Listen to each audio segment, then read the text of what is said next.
There were many phrases from my youth, but I think my favorite word is kacheleffel, which is a soup spoon or a mixing spoon. And it's used to talk about people who mix up in other people's business. So they're just, always in your business. And my mother had a cousin who she was always calling a kacheleffel. That's my favorite Yiddish word. This is the Book of Life. I'm Heidi Rabinowitz. Come on, Babala, don't feel skittish. We're gonna learn words in Yiddish. Come on, Babala, start to finish. We're gonna learn some Yiddish. We're gonna learn some Yiddish. Ready? Here we go. Nosh, nosh, nosh, nosh, nosh. Kvetch. Oh my gosh. Schmear the cream cheese this way. Schmear the cream cheese that way. Schlep. Oy vey, my shug, and I go cray. Come on, Babala, don't feel skittish. We're gonna learn some Yiddish. That was We're Gonna Learn Some Yiddish, with music and lyrics by Rebecca Schaffer, inspired by the book Goodnight Bubala by Cheryl Haft. Yiddish is really popular right now. From the annual Yidstock Festival each summer to the off-Broadway Yiddish production of Fiddler on the Roof, the Mama Lushan seems to be everywhere. That's even true in children's publishing. Today I have a joint interview with 3 authors who've created Kidlit related to Yiddish language or culture. Sue Macy is the author of the picture book biography, The Book Rescuer, How a Mensch from Massachusetts Saved Yiddish Literature for Generations to Come, about Aaron Lansky, who founded the Yiddish Book Center. Debbie Levy, who appeared on The Book of Life in November 2016 to talk about her RBG biography, I Dissent, is back with her picture book, Yiddish Saves the Day. And Valerie Estelle Frankel has written a humorous chapter book called Chelm for the Holidays. These 3 Shana Medelech joined me to talk about the resurgence of Yiddish.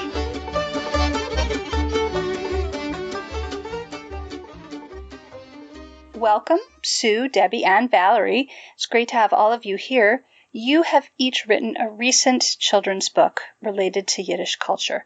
I would like to challenge you to describe your book in just 6 words. This is Debbie Levy. My book is Yiddish Saves the Day, illustrated by Hector Borlaska. My description of my book is, this is not your bubby's Yiddish. Hi, this is Valerie Estelle Frankel. My book is Home for the Holidays, silly chapter book for every holiday. This is Sue Macy. My book is The Book Rescuer, illustrated by Stacy Innerst. And in 6 words, it's How a Mensch Rescued Yiddish Literature. Very nice. So, my first question is, what drew you to writing about Yiddish language or Yiddish culture? This is Debbie.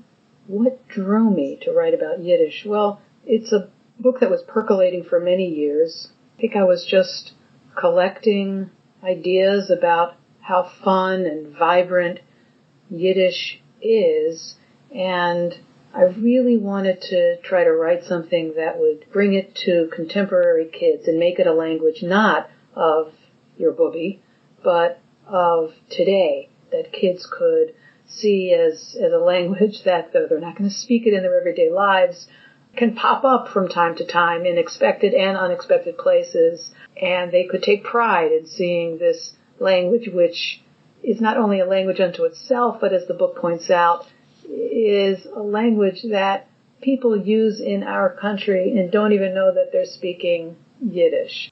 This is Sue.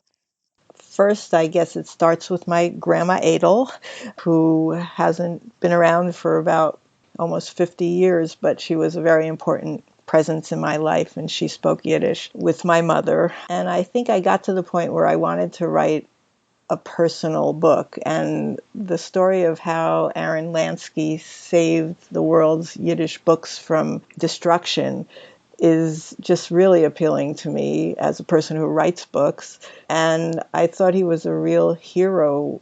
One person made such a difference in the world by stopping people from destroying their Yiddish books and giving them a place to collect them, and then really reviving study of the language and sharing the stories and translating them. And I think that he just appealed to me as a person, and it really touched something deep inside me.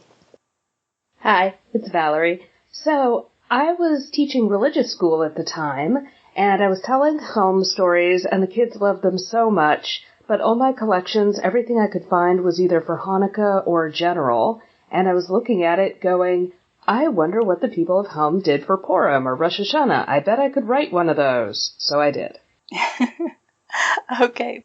My next question is, why is Yiddish relevant for kids today? So Valerie, go ahead and keep talking. It's our cultural heritage. It's where we come from, and we are still using it. We're still kvetching.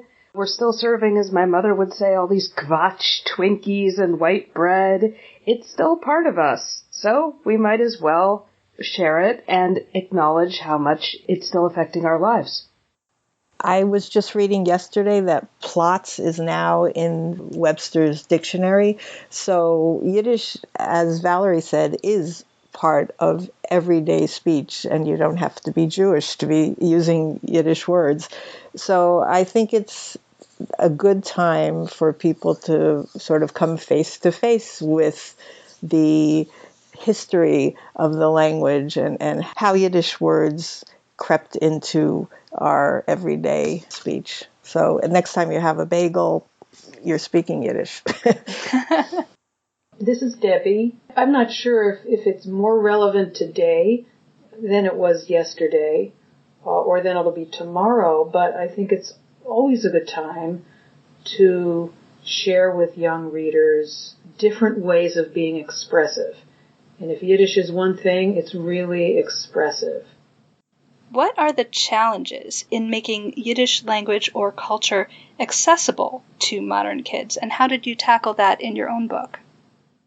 I think one big challenge in making Yiddish accessible to today's readers is that it's not a language in everyday use, although of course the words are used every day individually, burst by burst by burst.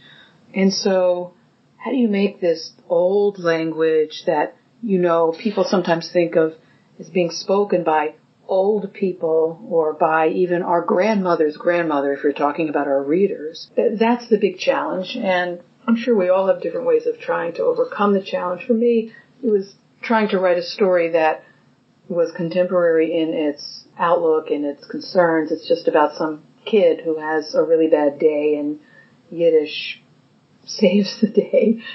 Now, my book happens to have then been illustrated in kind of a retro way. So it's a mix of this story that is contemporary, but also has illustrations reminiscent of, say, the early 1900s in New York City. So I'm halfway there in making it very contemporary for young readers. Well, that's an interesting point. The illustrations are kind of old-fashioned. Was that your intention? Well, honestly, it was not my intention. But I also really like the illustrations and find them very appealing. If I had been queen of this book, I would have said, and you're gonna draw it in a very contemporary way. So the kids, the clothing, I may think that's a good idea, but I don't know everything there is to know about children's books, about pairing words with art.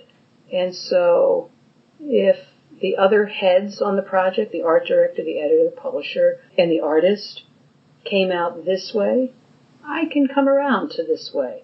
But it is true that it wasn't my original conception. Okay. I'm going to move to Valerie to ask the same question about the challenges of bringing Yiddish to modern children. I've always found Chelm stories to be very contemporary, or at least the sort of universal folk tale that really doesn't need much updating. I was using pretty common concepts. My readers probably know what blintzes are. My readers probably know that it's traditional to have honey at Rosh Hashanah, and if not, they catch up pretty quickly. So I always have found Chelm stories just all ready to go. I'm sure that most of our listeners are familiar with Chelm stories, but just in case, can you define Chelm for us? Fair point. Chelm is like Amelia Bedelia's stories. Specifically, it's a village where they are just too silly. They take everything too literally, they make assumptions that don't work out, and it all just comes out completely silly. There's a guy who knocks on their door to wake them up every morning, and when he grows too old for it, they'll take pity on him, unhinge their doors, and walk them over to his house so he can knock on them and wake them up. Okay, good. Thank you. I like that description of Amelia Bedelia.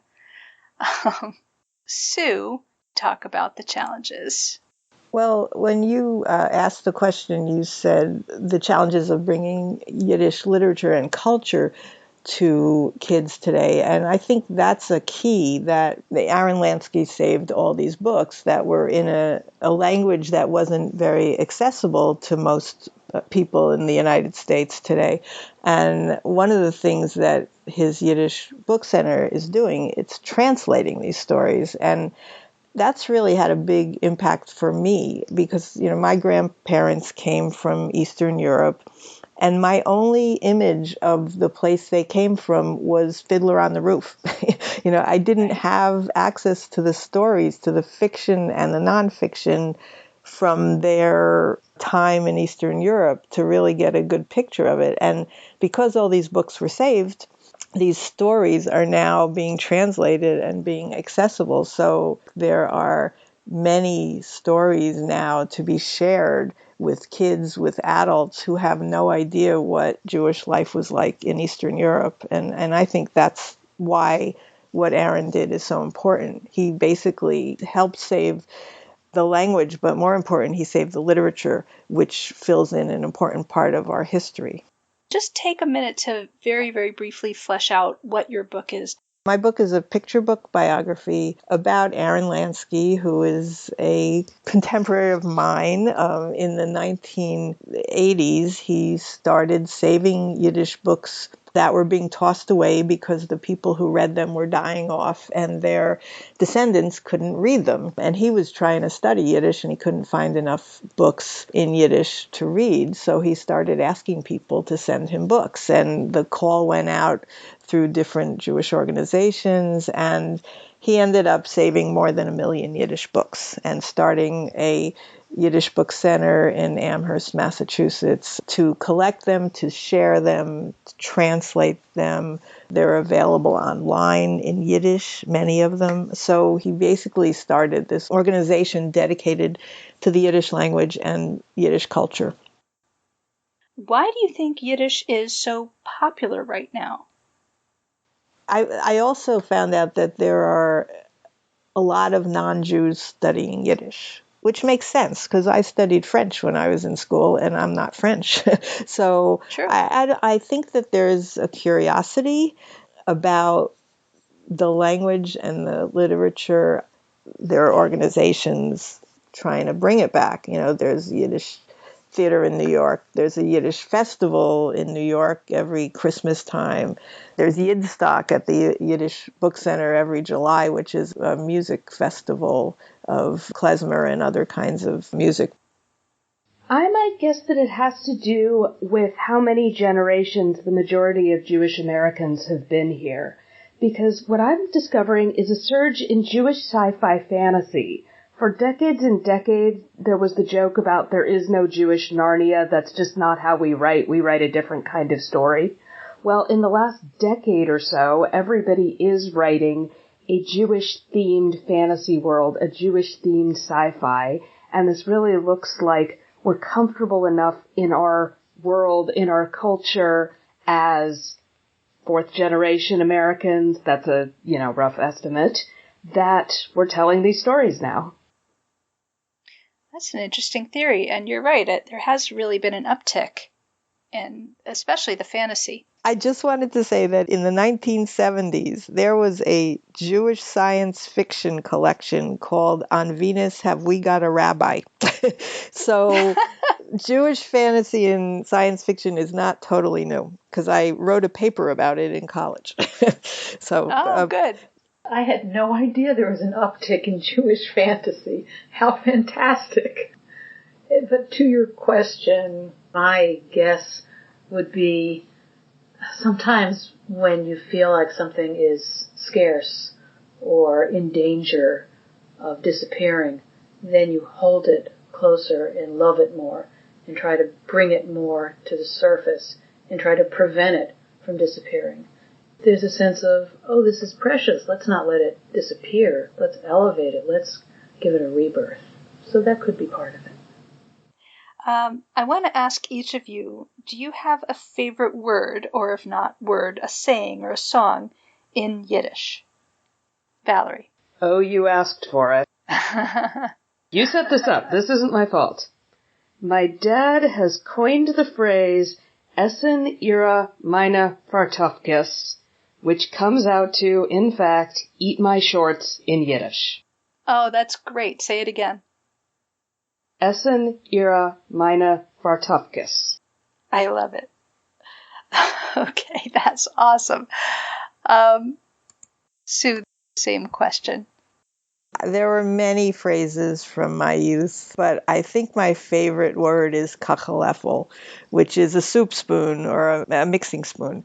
And it's used to talk about people who mix up in other people's business. So they're just, always in your business. And my mother had a cousin who she was always calling a kacheleffel. So that's my favorite Yiddish word. That's a good one, and that's fun to say. Yeah, it's hard to spell. I had to look it up recently. Debbie, what about you? Oh, gosh. I guess for fun, among my favorite Yiddish words is meshugana. But my true favorite word is probably mensch. Because being a mensch and trying to encourage others to be, and children in particular, to develop into mention is a pretty high calling. Good answer. Well, I want to ask all of you, have you ever thought about focusing on Ladino? And Debbie, I know that you actually did a book related to Ladino. Tell us a little bit about that book. Yes, on the same day that Yiddish Saves the Day came out, so did a book called The Key from Spain, Flori Jagoda and Her Music. And it's a picture book biography of Flori Jagoda, who is now about 95. She lives in Northern Virginia, actually not too far from me. And she's been considered and known as the keeper of the flame of Ladino music, of Sephardic music. And she has a fascinating, beautiful story. She's from Bosnia, and it tells the story of her happy family, her happy upbringing in Bosnia. Well, it actually starts way before that, when her family, less happily, was expelled from Spain in 1492 or thereabouts. So her upbringing in Bosnia, she had lived in a very musical family. World War II came, bad things happened.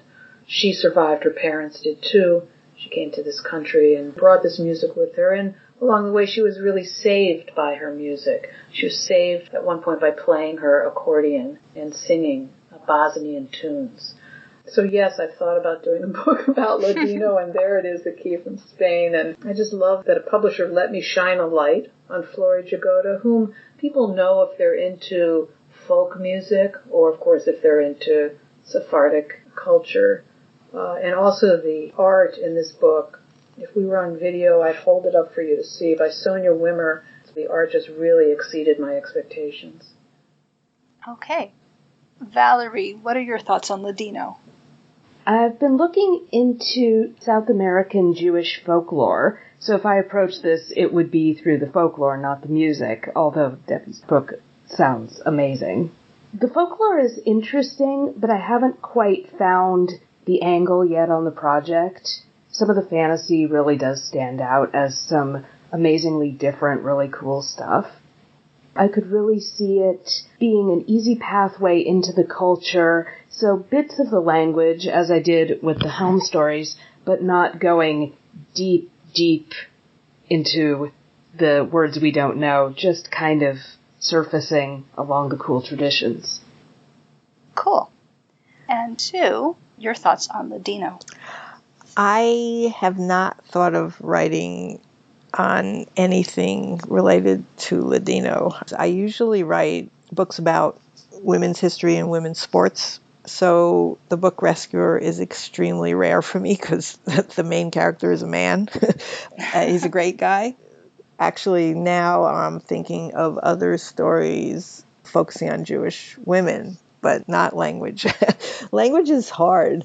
The hardest part of my book was getting the transliterations and the definitions of the Yiddish words right, and kind of the etymologies of them. So I guess I would rather tell a nice story from the point of view of history or a biography. And obviously there are people, as Debbie has shown. So maybe I will happen upon one that has Ladino in their story. But at this point, there's nothing. It is interesting. How did you come to write a book that's so different from what you normally do? When my father passed away in 2013, our family was deciding who to make donations to. And I always knew about the Yiddish Book Center, but I started reading about it. That was one of the places we chose. But I thought, man, this would be a good story for kids because it's about books, it's about stories and culture and how one guy made a difference. I have an editor at Simon & Schuster who grew up with a Yiddish-speaking father, and she liked it. So it was kind of organic, and I guess I have my grandmother and father to thank for that. Okay, very nice. So for each of you, besides your own book, is there any other Yiddish resource, book, movie, organization, any other Yiddish-related thing that you would like to share with our listeners? Well, the obvious one is the Yiddish Book Center and their website, yiddishbookcenter.org. They've got videos of oral histories of Yiddish speakers online. They've got the actual Yiddish books in a lot of translations. And if you can't go to Amherst, you can still enjoy what they have and learn from all that they have on their website. It's an extraordinary website. I think Steven Spielberg was behind the financing for their oral history project. So it's a cultural institution unto itself. So that's a great resource. Okay, great. Valerie. Shout out to Hereville, the only superheroine comic where the hero eats kugel. Yes, actually, Hereville is a wonderful graphic novel series, and a while back I interviewed Barry Deutsch, the creator of Hereville, on the podcast, so thumbs up to that. And Debbie. On my bookshelf, I have had for years various editions of Leo Rosten's Joys of Yiddish. It's not an academic tome, but it sure is a lot of fun, and it introduces you to not just Yiddish words, but all kinds of stories from funny to poignant from Yiddish culture. So the Joys of Yiddish on your bookshelf.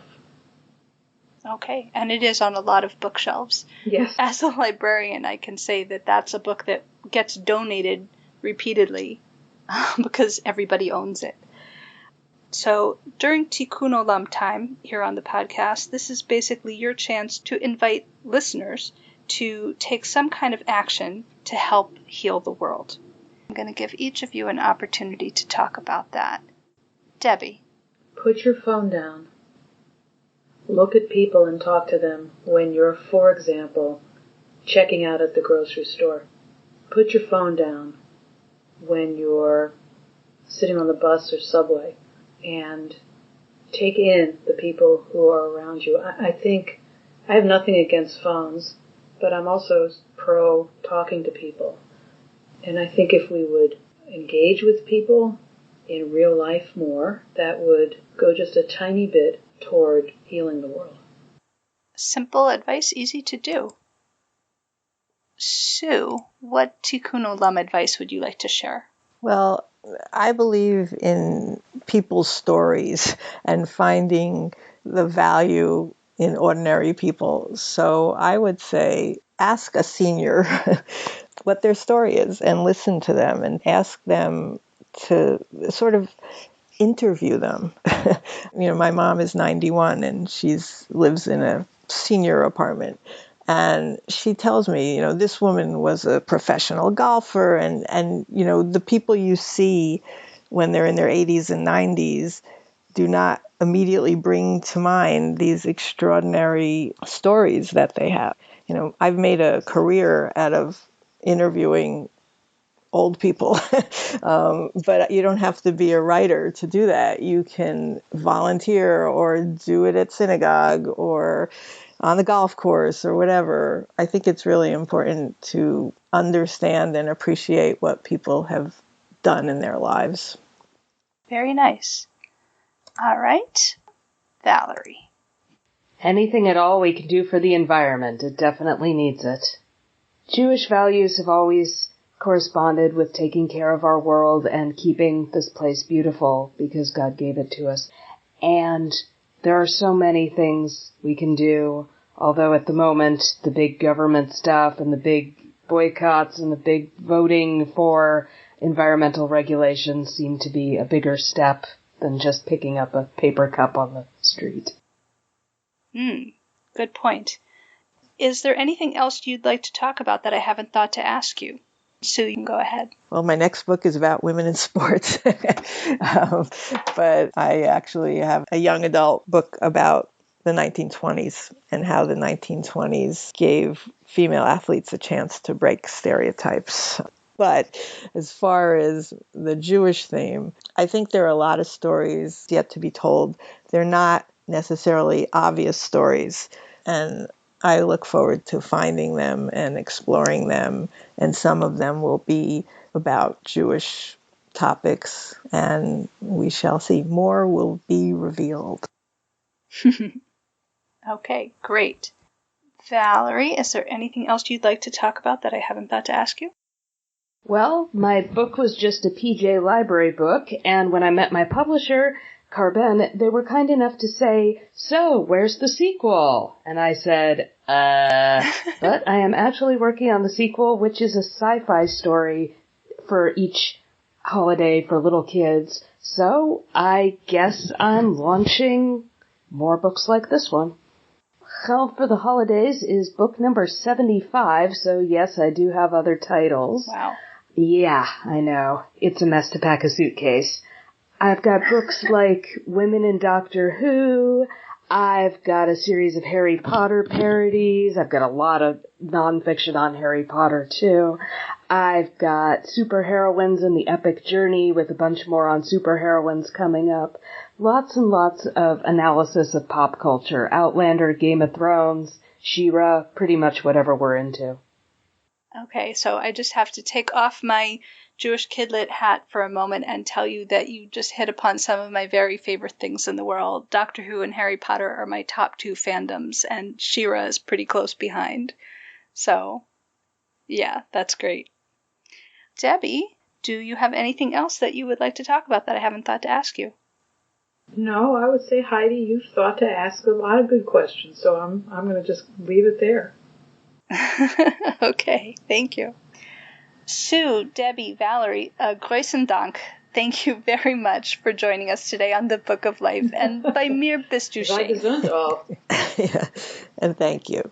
Hi, this is Rebecca Levitan, Chair of the Sidney Taylor Book Award Committee. I'll be joining you soon on the Book of Life podcast. I'd like to dedicate my episode to Justice Ruth Bader Ginsburg. May she live and be well until 120.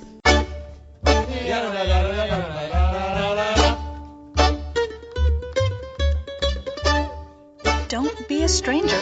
Say hi to Heidi at 561-206-2473 or bookoflifepodcast@gmail.com.